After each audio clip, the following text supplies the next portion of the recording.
Eu escrevi ano passado um livro chamado assim, Pai, não amigo. E eu digo, a minha tese é simples. Eu sou pai do meu filho, dos meus filhos. Eu não sou amigo dos meus filhos. Os amigos dos meus filhos estão na escola, estão no futebol, estão na natação. Eu sou o pai dele. Então, ele vai fazer inglês porque eu sei que é o certo. É isso. E eu sou pai dele. E ponto final. Ele vai fazer esporte de competição porque eu sou pai dele. E eu sei o que é certo. Ah, mas ele não vai gostar. Não, ele vai gostar. Ah, mas ele não vai querer. Não, não, ele vai querer. Primeiro, ele não tem querer. Já começa por aí, ele não tem querer.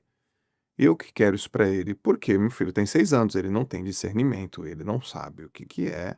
E eu sei que fazer esporte é importante, que fazer inglês prepara ele para o futuro, que uma boa escola, que educação, que respeito, que não fala palavra na mesa. Eu não sou amigo dele. É isso aí. E aí esse conceito foi um conceito que foi bem recebido por algumas pessoas e não foi tão bem recebido por outras pessoas. Porém, como é a minha verdade, como eu sou assim, e como eu tive um pai, meu pai faleceu, e a última frase que eu falei pra ele foi assim, eu peguei na mão, ele tava no caixão, assim, eu botei a mão nos dedos dele, olhei pra ele, chorei, falei, tá indo embora o meu melhor amigo e que nunca quis ser o meu amigo, que é meu pai. Esse cara foi meu pai. E o que ele fez por mim, nenhum amigo poderia ter feito. Eu não coloquei ele na categoria de amigo. Ele é meu pai, eu obedeço, eu honro, eu agradeço, eu procuro ver nele o que tem de melhor, inclusive nas coisas que ele tem de pior, e assim por diante. Essa concepção tem feito algumas pessoas se libertar de algumas ideias, do tipo assim, vou perguntar pro meu filho o que que ele quer. Se ele quer ou não quer. Mas quantos anos ele tem? 10? Mas por que que você vai perguntar para uma criança de 10 anos o que ela quer ou se ela não quer? Se ela quer fazer inglês, por exemplo, se ela quer fazer esporte. Por quê? Não, João, mas ela já tem opinião. Não, não tem. Não fica achando que o teu filho é um prodígio, super prodígio. Não é. Ele não, ele não tem a capacidade, ele não tem maturidade para isso. Eu queria saber a tua opinião sobre esse meu ponto de vista. E como que você enxerga a criação hoje dos pais que têm medo de ser pai, medo de ser mãe? E que medo que é esse?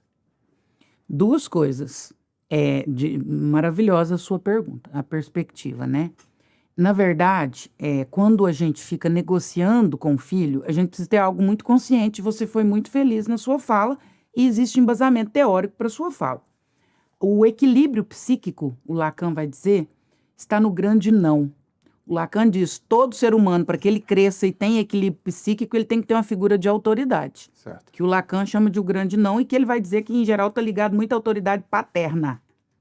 A neurociências vai dizer que o nosso cérebro só termina de evoluir e de se completar aos 21 anos. Certo. Até os 21 anos, nem seu cérebro está completo, você nem tem condição. Então, não é que o seu filho não tem opinião, é que ele não tem maturidade, nem fisiológica. E o único bicho que nasce, o único bicho na natureza que nasce, e que o pai ou o genitor precisa acompanhar é a raça humana. Todos os outros não. Todos os outros nascem prontos. A única raça que nasce não pronta é o ser humano.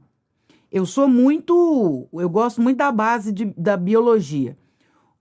A natureza, ela fala por si. Se o único bicho que nasceu não pronto e que precisa ser acompanhado é o ser humano, então é porque essa autoridade ela é importante. Perfeito. Então é porque essa tutoria é importante, porque se não fosse, nós não seríamos prontos. Perfeito. A vaca, se ela largar o bezerro para lá, ele pasta sozinho, ele se vira. O leão, idem. Eles estão programados já com tudo que eles precisam saber. Eles já nascem prontos.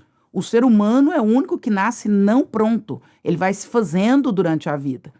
E ele precisa dos genitores ao lado dele para ensinar. A natureza está falando. A cultura precisa falar a mesma coisa. Nós não podemos falar algo diferente do que a biologia está mostrando. O meu filho tem que escolher. Não, ele não tem. Boa. Ele não tem. Primeiro, porque nós temos toda uma bibliografia que vai provar que ele não tem, porque ele não tem condições de escolher, e se você está na vida dele é porque você é necessário. E existe uma coisa que chama subordinação, ou subordenado, debaixo da ordem de alguém.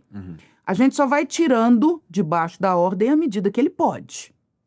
Então, o menino já sabe amarrar o tênis, agora ele já pode amarrar sozinho. Ele já sabe escolher roupa, agora ele pode escolher sozinho. Mas uma criança de 3 anos não escolhe a roupa que ela vai estar. Porque ela não sabe temperatura, mudança de tempo, mudança de clima, mudança... Ah, mas eu desenvolvi autonomia. Não, você vai desenvolver autonomia por outra perspectiva, não é nessa. Uma criança de 3 anos não escolhe o que ela vai comer. Ela não entende de nutrição, ela vai comer fine o dia inteiro. Besteira, doce, Coca-Cola. Quem entende de nutrição é você.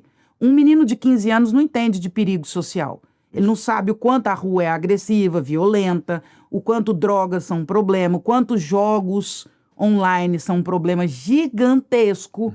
E quem precisa saber disso é você. Então, ou essa história tem autoridade, e eu não estou falando de autoritarismo, eu estou falando de autoridade, e aí eu gosto muito quando a gente embasa isso. Porque aí tem autores e estudos que comprovam.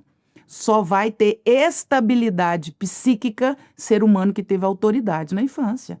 Nós estamos falando de desestabilização. Por isso nós estamos vendo atrocidades. Quando um filho erra, a família inteira errou. O filho não erra sozinho.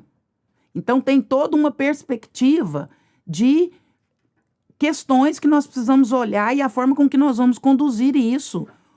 O filho, ele só vai escolher quando ele tiver condições de escolher. Até que ele não tenha condições, quem escolhe por ele é você. É isso aí. E é necessário, e isso é biológico.